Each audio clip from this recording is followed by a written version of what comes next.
Hey guys, ngayon pabalik na kami, pauwi na kami. So, umakyat na naman kami ng overpass para pasakay na kami ng bus. So, from Kabayan Market, ayun Kabayan Market, Grand Hyper. Ayan, ito na naman kami sa hagdanan naman ulit. Pangatlong hagdan. Pangatlong hagdan na to po. Ganyan kami ka ano ni Maika, kapagod. Tapos, pag uwi namin ng bahay, ganoon. Yan. Dito na kami sa taas. Ngayon, hindi masyadong matao. Ayan. Konti na lang tao. Kami na lang. Hindi kagaya kanina daming tao. Yan, nandito kami sa babaw ng overpass. Yan po.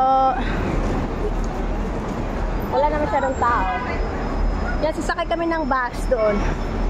Doon na bus yun. Sasakay kami doon sa kabila ng bus. Sasakay kami. Diba? Ang ganda. Wala ka nang video ka. Iniwan na si pinsan ko. Iniwan na ng ano. Yan o. Ang laking billboard. Oh. Ayan. Ayan o. Diba ang ganda? Diba ang ganda? Wala tayo picture dito, May. Naka-picture ko kanina ako rin. Diri ba to? Na, di ba tungit-ngit? Ay, ito sa amin. Diba, dire-dire.